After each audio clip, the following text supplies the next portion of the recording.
வணக்கம் நண்பர்களே. கோயில்பட்டியை சேர்ந்த இராணுவ வீரரான கருப்பசாமி மாநில மனித உரிமைகள் ஆணையத்தில் கடந்த 2019ஆம் ஆண்டு புகாரளித்தார். அதில் எனது மனைவி ஜெயாவுக்கு கடந்த 2018ஆம் ஆண்டு தீ விபத்து காரணமாக பாதிக்கப்பட்ட நிலையில் சிகிச்சைக்காக ஆரம்ப சுகாதார நிலையத்தில் அனுமதிக்கப்பட்டார். பின்னர் மேல் சிகிச்சைக்காக கோவில்பட்டி அரசு தலைமை மருத்துவமனைக்கு மாற்றப்பட்டார். மருத்துவமனையில் இருந்த தீக்காய பிரிவு மருத்துவரான பிரபாகரன் 10 நாட்கள் விடுமுறையில் செல்வதாகவும் அதனால் பின்னர் வந்து சிகிச்சை அளிப்பதாகவும் தெரிவித்தார். என் மனைவி மிகவும் உடல்நலம் குன்றிய நிலையில் இருந்ததால் உடனே சிகிச்சையை தொடங்க வேண்டும் என நான் கேட்டுக்கொண்டேன். இதனால் கோபமடைந்த மருத்துவரோ மருத்துவமனையில் உள்ள மற்ற மருத்துவர்கள் செவிலியர்கள் யாருமே என் மனைவிக்கு சிகிச்சை அளிக்க கூடாது எனவும் ஜெய் மருத்துவமனையில் சிகிச்சைக்கு சேர்க்கும்படியும் அறிவுறுத்தினார். இதனால் அந்த தனியார் மருத்துவமனையில் சிகிச்சைக்காக என்னுடைய மனைவியை நான் சேர்த்தேன். அந்த மருத்துவமனையை அரசு மருத்துவரான பிரபாகரன் தான் நடத்தி வருகிறார். அந்த மருத்துவமனையில் சிகிச்சையை தொடங்கியவுடன் 2 லட்சம் ரூபாய் செலுத்த வேண்டும் என மருத்துவரான பிரபாகரன் தெரிவித்தார். ஆனால் என்னிடம் இருந்த 20,000 ரூபாயை முன்பணமாக நான் செலுத்தினேன். அதை ஏற்காத மருத்துவரான பிரபாகரன் மீத தொகையை செலுத்தினால்தான் சிகிச்சை தொடங்கப்படும் எனவும் தெரிவித்தார். வேறு வழியின்றி மீதமுள்ள பணத்தையும் நான் செலுத்தினேன். இதனைத் தொடர்ந்து 40 நாட்கள் மருத்துவ சிகிச்சை சேர்த்து 11,14,31 ரூபாயை செலுத்தினேன். ஆனால் என் மனைவிக்கு அளிக்கப்பட்ட சிகிச்சையில் எந்த முன்னேற்றமும் ஏற்படவில்லை. 11 லட்சத்துக்கு மேல் நான் செலவு செய்தும் என்னுடைய மனைவிக்கு சரியான சிகிச்சை அளிக்கவில்லை என்றும் தனது மனைவியை பார்க்கவும் அனுமதிக்கவில்லை என்றும் கூறினார். மேலும் தனது மனைவிக்கு ஆரம்பத்தில் 30% தீக்காயம் இருந்த நிலையில் மருத்துவரின் தவறான சிகிச்சையால் 60% ஆகிவிட்டது எனவும் கூறியிருக்கிறார். இந்த நிலையில்தான் இது குறித்து என்னுடன் பணியாற்றும் நபரான இராணுவ கதிரவேலிடம் நான் கூறினேன். அவர் டாக்டரான பிரபாகரின் மருத்துவமனைக்கு வந்து என் சார்பில் என் மனைவியின் சிகிச்சை தொடர்பான விவரங்களை வழங்கும்படியும் கேட்டார். ஆனால் சிகிச்சை விவரங்களை தர முடியாது என மறுத்ததுடன் தொடர்ந்து வலியுறுத்தினால் விஷ ஊசி செலுத்தி ஜெயாவை கொன்றுவிடுவேன் என்றும் மருத்துவரான பிரபாகரன் மிரட்டினார். பின்னர் ஜெய் மருத்துவமனையிலிருந்து என் மனைவியை டிஸ்சார்ஜ் செய்து மீண்டும் அரசு மருத்துவமனையில் சேர்த்தோம். அரசு மருத்துவமனையில் சேர்க்கப்பட்டவருக்கு சிகிச்சை அளிக்க முடியாது எனவும் திருநெல்வேலி, தூத்துக்குடி மருத்துவமனையில் சிகிச்சைக்காக சேர்க்கும்படியும் மருத்துவரான பிரபாகரன் தெரிவித்தார். எனவே 9 லட்சம் ரூபாய் வங்கியில் கடனாகவும் நகைகளை விற்றும் 11 லட்சம் ரூபாயை சிகிச்சைக்காக வழங்கியுள்ளதால் அரசு மருத்துவமனையில் சிகிச்சை அளிக்க வேண்டும் என கேட்டும் கொண்டேன். இதனிடையே சிகிச்சை பலனின்றி என்னுடைய மனைவியான ஜெயாவும் உயிரிழந்தார். எனது மனைவியை விஷ ஊசி செலுத்தி மருத்துவரான பிரபாகரன் கொலை செய்திருக்கலாம் என சந்தேகம் உள்ளது. அதனால் மருத்துவர் மீது தகுந்த நடவடிக்கை எடுக்க உத்தரவிட வேண்டும் எனவும் அந்த புகார் மனுவில் அவர் குறிப்பிட்டும் இருந்தார். இந்த வழக்கை விசாரித்த மாநில மனித உரிமைகள் ஆணையத்தின் உறுப்பினரான கண்ணதாசன், மருத்துவமனை கண்காணிப்பாளரான மருத்துவரான கமலவாசன், மருத்துவரான வெங்கடேஸ்வரஸ்ரீ, மருத்துவரான பிரபாகரன், செவிலியர்களான குமரேஸ்வரி, குருலட்சுமி ஆகியோர் விளக்கமளிக்க உத்தரவிட்டார்.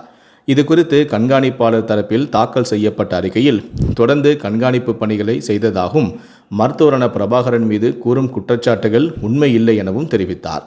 மேலும் கோவில்பட்டி அரசு மருத்துவமனையின் சூப்பரண்டான டாக்டரான கமலவாசன் ஜெயா மருத்துவ ஆலோசனைக்கு எதிராக டிஸ்சார்ஜ் செய்யப்பட்டதாக தெரிவித்தார். மேலும் விசாரணைக்கு வந்த நர்ஸ்கள் டாக்டரான பிரபாகரன் தங்களை அழுத்தம் கொடுத்து மருத்துவ பதிவுகளை மாற்றச் சொன்னதாகவும் கூறினர். மனித உரிமை ஆணையத்திடம் பதிலளித்த டாக்டரான கமலவாசன் டாக்டரான பிரபாகரன் மீது ஒழுங்கு நடவடிக்கை எடுக்கப்பட்டு தூத்துக்குடி அரசு மருத்துவக் கல்லூரி மருத்துவமனையில் பிளாஸ்டிக் சர்ஜரி பிரிவுக்கு மாற்றப்பட்டதாகவும் தெரிவித்தார். ஆனால் கோவில்பட்டியில் உள்ள அரசு மருத்துவமனையில் பணியாற்றும் மருத்துவர் ஒருவர் தனது தனியார் மருத்துவமனைக்கு ஒரு பெண் நோயாளியை கட்டாயமாக மாற்றியதாக குற்றம் சாட்டிய இராணுவ வீரரின் மனுவை விசாரித்த மாநில மனித உரிமை ஆணையரான கண்ணதாசன் சம்பந்தப்பட்ட அரசு மருத்துவரையும் மருத்துவ பணியாளர்களையும் கடுமையாக கண்டித்தார். மேலும் அவர் கூறுகையில், SHRC உறுப்பினரான கண்ணதாசனோ இது ஒழுங்கு நடவடிக்கையாக கருத முடியாது, மாற்றுப்பணி என்பது தண்டனை அல்ல என்றும் கூறினார். மேலும் அரசு மருத்துவமனை தேசிய மருத்துவ ஆணையத்தின் NMC விதிமுறைகளை பின்பற்ற தவறியுள்ளதாகவும் அவர் சுட்டிக்காட்டினார். மேலும் குற்றச்சாட்டுகள் மிக கடுமையான என குறிப்பிட்டு டாக்டரான பிரபாகரன் விசாரணைக்கு தொடர்ந்து வராமல் இருந்ததையும் கண்ணதாசன் கண்டித்தார்.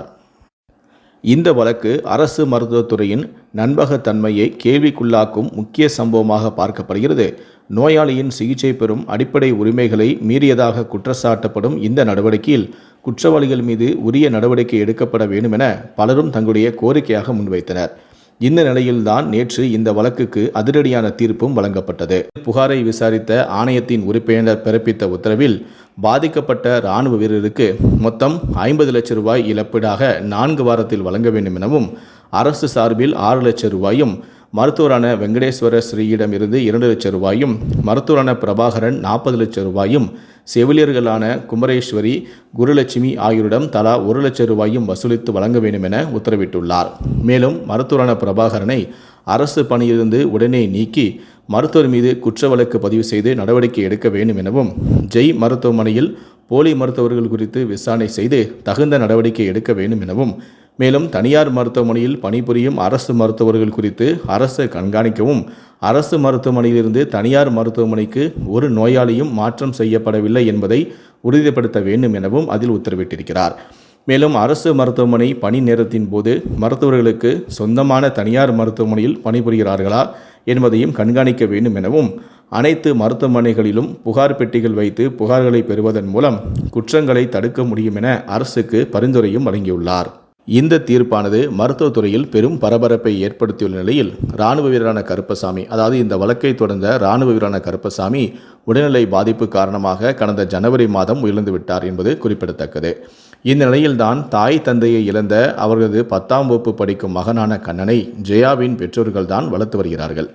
மனித உரிமை ஆணையத்தின் இந்த தீர்ப்பினை வரவேற்ற இராணுவ வீரரான குடும்பத்தினர், தவறு செய்கின்ற ஒவ்வொரு மருத்துவருக்கும் இது சரியான பாடமாக இருக்கும் எனவும், ஜெயாவிற்கு உரிய சிகிச்சை அளிக்கப்பட்டிருந்தால் தற்போது அவர் உயிருடன் இருந்திருப்பார் எனவும், ஆனால் அந்த மருத்துவர் திட்டமிட்டு எங்களிடம் பணம் பறிப்பதில் மட்டுமே குறியாக இருந்தார் எனவும், தற்போது ஜெயாவின் இறப்பிற்கு நியாயம் கிடைத்துள்ளது எனவும் கண்ணீர் மல்க தெரிவித்தும் உள்ளனர்.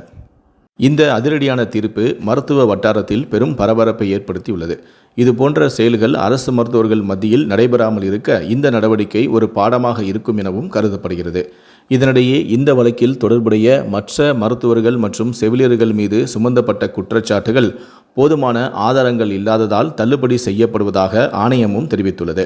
மேலும் எதிர்காலத்தில் இது போன்ற புகார்கள் எழாமல் இருக்க அனைத்து அரசு மருத்துவமனைகளிலும் புகார் பெட்டி வைக்கவும், அதில் வரும் புகார்கள் மீது துறை தலைவர்கள் உரிய நடவடிக்கை எடுக்கவும் தமிழ்நாடு அரசுக்கு மனித உரிமை ஆணையம் பரிந்துரையும் செய்துள்ளது.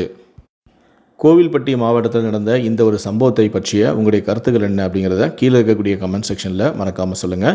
நீதிபதி சரியான தீர்ப்பை தான் கொடுத்துருக்காரு அப்படின்னு நீங்கள் நினச்சிங்கன்னா இந்த வீடியோக்கு ஒரு லைக் பட்டனை ப்ரெஸ் பண்ணுங்கள். முடிந்தளவுக்கு இந்த வீடியோவை மற்றவங்களுக்கும் ஷேர் பண்ணுங்கள். மேலும் இது போன்ற பல வீடியோக்களை பார்க்கணும் அப்படின்னு நினச்சிங்கன்னா மறக்காமல் நீங்கள் சப்ஸ்கிரைப் பண்ணுங்கள். கூடவே அந்த பெல் சிம்லையும் மறக்காமல் கிளிக் பண்ணுங்கள். ஃபேஸ்புக்கில் இது போன்ற வீடியோக்களை நீங்கள் பார்க்கணும் அப்படின்னு நினச்சிங்கன்னா நீங்கள் பார்த்துட்டு இருக்கக்கூடிய என்னுடைய பேஜை லைக் பண்ணுங்கள், ஃபாலோ பண்ணுங்கள். மறக்காமல் ஃபர்ஸ்ட் ஆப்ஷனும் சேர்த்து கிளிக் பண்ணிக்கோங்க. அப்போ தான் என்னுடைய சேனலில் நான் வீடியோ போட்ட உடனே உங்களுக்கு நோட்டிஃபிகேஷன் மெசேஜ் உடனுக்குடனே வரும். நன்றி, வணக்கம்.